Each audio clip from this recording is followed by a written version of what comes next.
That's a red flag. That's a problem. So somebody who can't make empathetic statements and can't have that, that's something to really notice. And that's one that guys overlook really because it can be overlooked very easily.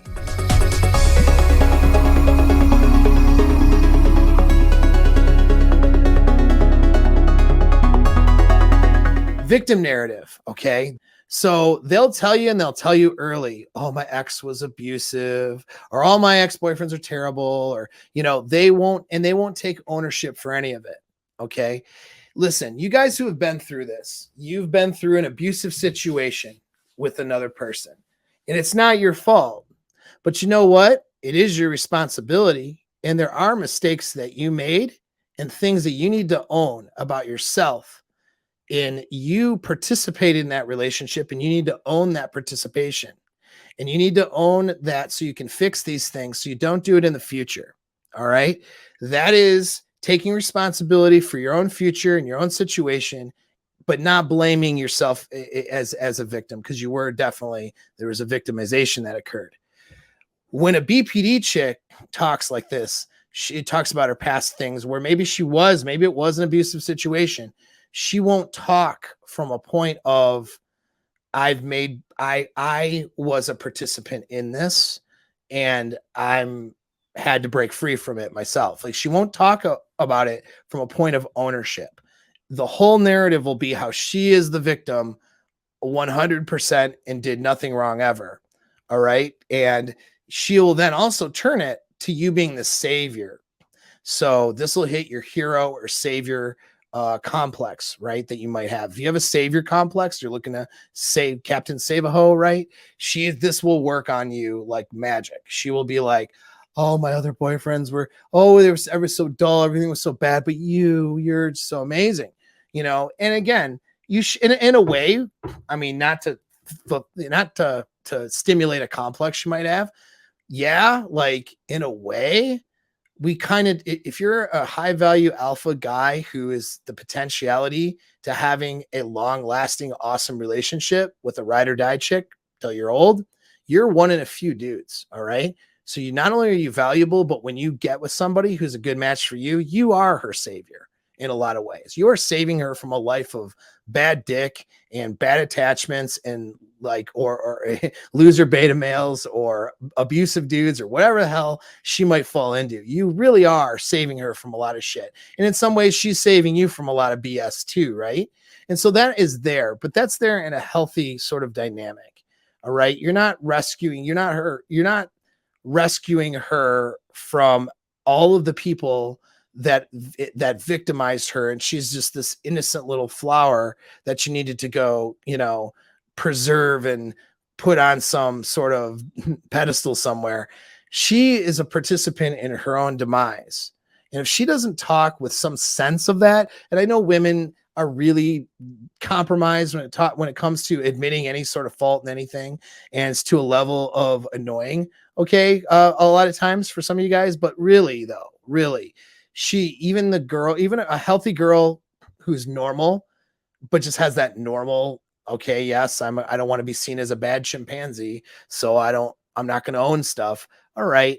But she'll still talk from a standpoint of like, yeah, I made a bad choices there. I should have left earlier. Like, you'll hear some ownership there, and you won't get that from the focus. She may sprinkle some of that in to try to look and live action role play a normal person.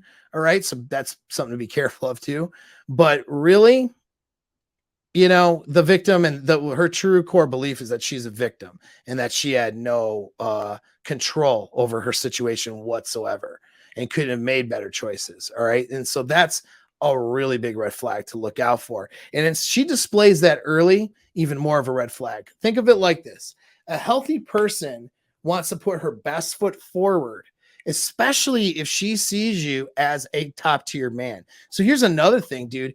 So I'm dropping so many, by the way, put like a fire or something. You better like this video. I'm dropping some like serious knowledge this morning. And I'm telling you guys, this shit is gold. It's going to save your freaking life, man. And I'm answering a lot of questions that people have had here. Here's another one too. How do you know she thinks you're alpha? How do you know she thinks you're, the best person? Well, if she thinks your potential for being that alpha best choice for her, she is putting her best foot forward in that first 6 weeks. And she doesn't want to let you know about her traumas, her bad choice, her bad situations. A healthy girl understands that she's in some ways participated in situations where she was the victim. All right. And so she doesn't want you to see her as a victim.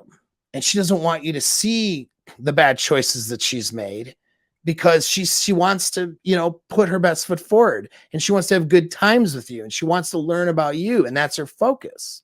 Right. So a girl who sees you as an alpha dude who's got potential to that she just is falling for, it's not even thinking about potential, it's just falling for you. She is not going to be inclined to talk about all the ways she was victimized or all the bad things that happened to her. Now, you guys develop a relationship, sure, those things may come out and she may want to talk about those things, and that's good, that's healthy. But in those first 6 to 8 weeks, hell no. She's going to put her best foot forward. So you need to ask yourself, am I the beta or is she the personality disorder person trying to victimize me, or both? If she is giving you a victim narrative early, if she is leaning into talking about all of the problems and difficulties she's had in life, that's not putting her best foot forward. That's not impressing you, is it? What that's doing is trying to capitalize on your self-sacrificing nature. So she sees you as a beta male who wants to offer provisions and favors and sacrifice for pussy, or she sees you as maybe a benevolent alpha or somebody with an attachment issue yourself, and that she can sort of use this victim narrative to capitalize it. And even if she doesn't see it, maybe that's her normal mode and she's testing it. And when you don't respond to that, you know what I mean? Like in a way where you're like, oh, that's so sad, let me take care of you, then she'll move on and all that stuff, right? All right. So that's a really important one. And that's another thing too, is she'll be inappropriately disclosing this victim narrative, often when you're not even asking for it. I mean, I guess it's one thing if you really ask for it, if you get in a conversation early and you're asking for it, there may be something that happens. She'll still be reluctant though to be forthcoming in the beginning, and it makes sense that she would be if she was healthy. But like if you're not asking for it and then she's like, oh my god, this reminds me of my ex and it was so traumatic, like, okay, get ready, all right, because this person's might have a lot of issues. All right. So another thing, magic mirror. Okay. This magic mirror, what that is like, hey, you have this thing. I have this thing. We're very much alike. Isn't that cool? All right. Now that's normal and healthy, like you like golf, dude. I like golf. Let's go golfing. I'm not a golfer, by the way, but you get the idea. Oh, dude, like you're into firearms. What do you got? Oh, I'm this, right? That's normal bonding stuff, right? But the difference between normal bonding on a date with a chick who's really into you, who is looking for common ground and want to go, oh, I love that too, right? The difference is the love bomber is a liar. So they don't have an identity. So they're going to try to act like they share your interests or experiences or beliefs, and like they've always had them. Oh my gosh, we're just meant to be. I love skiing, right? Or I love that. And a lot of be a lot of things you can't verify. Oh, I'm so into firearms too. And you're like, oh, cool. And then you start talking about firearms, you realize she doesn't know anything. I mean, maybe she's just trying to impress you, but that could be, if she's lying, if you catch her in lies where she's trying to say, hey, I'm really into this thing that you're into, and she has no clue, there's a reason she's lying, right? Like she's trying to manipulate the situation. That could mean that she's doing something a dumb and doesn't know what to do, right, on dates or whatever, and just got in a bad moment. But if this is in combination with some of these other things, that's a pretty a flag not to ignore. She wants to make herself and hook herself into your life. All right. So she wants to be she's going to be extra around your family. And you may find that she's so uncalibrated and extra that your family and friends are kind of uncomfortable about it. It's kind of like, geez, like, I don't know, man. She seems kind of weird, like You'll see that they'll be distrusting, and you won't see it because you're hypnotized by the vagina, but they'll see it and see these things as a problem, right? So watch out for that. If your friends are like, dude, she seems like really weird, like she's acting like we're best friends and we've not known each other for more than like 5 seconds. Again, there's a healthy, calibrated way that people will meet others in your life and in your family, and have have these relationships with these people. There's a healthy way and an unhealthy way. You know what I'm saying? And if she is excessive about it and she's trying to make herself like, you know, kind of hooked into your social circles and doing that early, she'll use your social circles against you, right? And this is where she'll run a smear campaign and some of these other things. So if that's something she's doing, do you know what I mean? Be aware of that. Okay, that if she's trying to, you know, be into your friends, like in a way, and I'm not saying like she meets your friends and she likes people in your friends group. Eventually she will become a part of your friend group, and that's okay, of course, okay and good. But when she's looking to do that really early, wanting to meet your kids or your family especially is a big one. A lot of these girls will want to meet your children early, or they'll want to meet your family early. That's one tactic. It's not a dead giveaway, but it's definitely something. Now, there's a lot of kids. Another thing, keep in mind, there's a lot of times that women don't do these things and are still borderline personality disorder. So remember, it's a combination of things. Like she might not care about meeting your kid or your family, but she may do other things on this list, right? So keep that in mind. Okay. So attention, requiring a extreme amount of attention early on, that is definitely a red flag.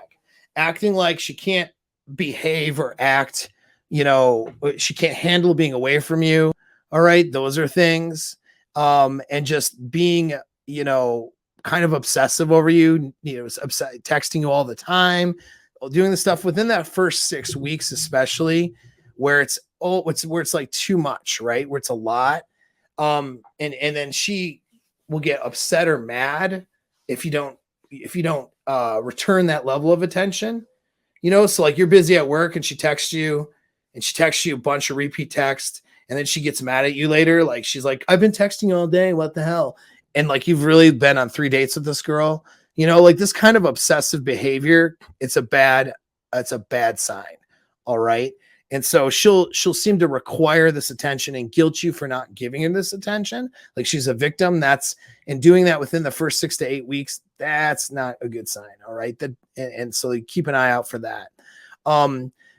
Back to other ways and other flags that I've already mentioned, but this is related to that, is doing things to try to make you reliant on them. So they'll want to do things for you, but in such a way where you're now relying on them for what they're doing. And they'll want to do that early on. Obviously, if she's in your frame and you're in a healthy relationship, she should want to do things for you. And she may do things for you that you would now rely on her for those things. But it's not like she wants you to be, like, if you're in a relationship for a year, let's say, with a girl and it's healthy, it's not like she wants you to be reliant, but she just wants to be, she wants to be a compliment to your life, and she wants to be, useful to you. And so then she'll do these things for you. And you may be relying on her for certain things, right? Which you're in a relationship, and that's okay. But a BPD girl will start this stuff early. A healthy girl is not going to want to make you feel like you're reliant on her about stuff, 6 weeks, 5 weeks into a relationship, right? That's not a healthy dynamic. Another thing is, you'll notice that she's obsessed with your exes and sees your exes as threats. Now, there is a degree of discussion about exes and a discussion and learning about a person's sexual history and past. Okay, some of that stuff can be done in a healthy way. Some of that stuff is not done in a healthy way. But what we're talking about is being obsessed. Like, let's say you have an ex-baby mama, and instead of trying to get along with her, she sees her as a threat to the relationship. And of course, this is assuming you're not doing things to make it a threat to the relationship, right? So you have a normal thing, and you don't even like your ex, right? But you have to deal with her because you're children. And then she is like all about seeing her as a threat and being threatened by her, like right from the get-go. And she's making no attempt at being supportive, and sees any person that's ever been in your life as somebody that is directly combative with her, like directly at ends with her, and she makes it toxic, like even to the point of stalking your exes and some of these things that some of the crazy women have done. Again, and this is not assuming that you're doing things to make her feel this way about an ex. In other words, you're not actually keeping inappropriate relationships with exes, assuming. All right, so that's something that you need to be aware of, because that's somebody with an unhealthy attachment. It's going to try to, is going to feel more threatened by an ex-boyfriend or girlfriend. So let's say you run and you go somewhere and the ex-girlfriend is there and you're like, oh, hey, how's it going? Hey, here's my, this is my new chick, Amy, or whatever her name is. Let's say her name's Amy in this example. And then she's like, oh, hey, nice to meet you. And then Amy's like mad all night because your ex was there and all this stuff. That's bull stuff, right? Okay. A woman who's healthy is not going to see that as a threat and oh, hey, nice to meet you or whatever. Oh, that was your ex. Oh, okay. Like, she'll be very normal about that. Okay. So it's not normal for someone to be obsessively, seeing this person as an enemy, and then furthermore, she'll bring up her exes a lot. So BPD women have trouble letting go of past relationships. And that's another thing. And so do victims, by the way, of these situations. So that's a thing you need to do, is you need to let go of these past relationships. But you're not doing it because you're a personality disorder. You're doing it because you are affected by it in a negative way and you have unresolved reasons, even if you don't want to be with her again. And so you need to work on making sure you're not, holding on to experiences, even if they were abusive ones and they're seen as threats, right? But for her, though, she'll deliberately bring up exes in order to compare them with you. Now, we know that go watch my cooking videos, okay? Psychologically, women cuck men all the time. I know that's a controversial statement, but it's a factual one. All right. And they want to be, doing all of her past and any of the present possibilities. They're all getting psychologically seen as less. So she sees you as more. Okay. That's normal and healthy. All right. In comparison to past experiences, she will do that. All right. Or she will, whether she does it consciously aware or unconsciously. But a BPD or narcissist will do it overtly and will tell you about that stuff in order to do what's called triangulation, which is bringing in another person or a third person to compare you to them and try to make you qualify to her by making yourself better than that other person. Like, well, Steve in accounting is so nice to me and he really is a good listener. And then you're like, oh, I'm going to be a good listener. Let me be a good listener. Okay, get it? It's getting you to compete with a third party and making you feel intentionally insecure. That is a, major flagger issue. So last few ones, sex bombing. Okay, this one's a good one. Is they make you feel like your D is the best D that of all the Ds that have ever walked the earth. This is a great feeling. Healthy women will do this too. Okay, when you really lay it down and she really is having the best sex, she's going to do this. Some women will want to not say that to you and kind of like, want to hold that back a little bit, and some women will freely tell you, and that doesn't mean they're healthy or unhealthy. Okay. But where the unhealthy part or the red flag happens is where she then uses the sex to manipulate. All right. And so it's either the promise of future amazing, awesome sex, or I'm mad at you now, so I'm going to withdraw the sex. Using sex as a tool for manipulation is common. All right. Because women learn, but when women are having transactional sex, that's what it is, right? Sex is part of a transaction. So it's natural for her to do that. Whereas, in a BPD relationship, all sex is transactional to them, even if they're really intensely enjoying it. It's always a tool for manipulation. Always. Okay. And you'll never know the difference between them putting on an actor show or them being genuinely, being all over it. A lot of times they're all over it because their emotions are just like, they're able to just release all this emotion sexually, which can be very hot and attractive. But an attractive woman, a healthy woman, though, that sees you as that dude, that apex alpha, she's going to have trouble. If she tries to use sex as a manipulation, she's going to have a hard time with that because she wants sex from you as much, if not more, than you want sex from her. All right. So that's the difference. And that's what I mean. So a lot of these traits, again, taking singularly, can just be simply red flags. A lot of these things happen because she's in a transactional mode or mindset. All right. Either because it's early and that's her only model she has, or just simply because she doesn't see you as that alpha guy. Right. So example, talking about long-term commitment and seeing if you're commitment minded and all this stuff and asking you those questions on a date. Well, she does that to guys who are beta provisioners too, right? And she may be a healthy woman, but she's just is in a dynamic or place in her life where she's looking for the long-term beta provider, and that's her dynamic. It doesn't make her unhealthy, it just makes her unaware, right, of a lot of things and her desires and those things. Whereas when with that alpha guy, what is, she's not having this marriage minded conversation, she's simply trying to, have a great time with them and feeling all these emotions with him and ends up getting laid by him. Okay. And so that's why you want to keep that in mind. The last one I'll mention, and it's got quite an extensive list, and this is quite a long video here, but struggling with empathetic statements. A BPD person is going to struggle with making statements of empathy. All right. And you'll notice this where, okay, it could be something as simple as, let's say a waitress is a little bit rude. So let's say not rude, but just let's say unattentive, and she seems frazzled. She seems like she's not having a good day. And you're like, she seems like she's having a bad day or whatever, or she's just probably, I don't know, it's really busy here. Or, these are things that what people would normally say. Like if you're like, damn, dude, like it's taking us forever to get a drink. And she's like, yeah, it's busy though. Like she seems really stressed out. Like that's an empathetic statement, So if she's saying empathetic statements, like, for example, well, the waitress, she's really stressed out. It looks like she's got way too many tables or whatever. That's a good thing. That's demonstrating that she can have empathy for another person to a degree. And yes, women are, shorthanded when it comes to empathy. Okay. Compared to men, whereas they're very good at sympathy, whereas men are shorthanded when it comes to sympathy. And that's a whole nother discussion. All right.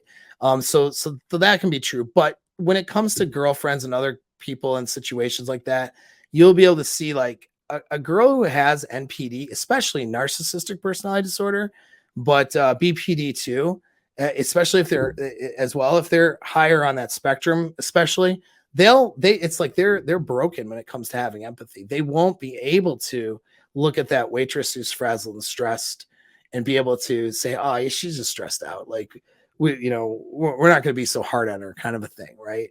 It's like anything, and especially if anything that violates, her wants and needs in the moment, if she's not getting it from a person, she has like no ability to have true empathy and understanding for that other person and understanding what somebody else is going through. And so that is something to pay attention to and something you can even use to test. If she is talking about a bad experience and you're like, well, yeah, it sounds like this other person maybe was going through a lot, or this other person maybe was thinking like this. And then she has no ability to like understand it and empathize with that. That's a red flag. That's a problem. So somebody who can't make empathetic statements and can't have that's something to really notice. And that's one that guys overlook, really, because it can be overlooked very easily. And so that is all of the information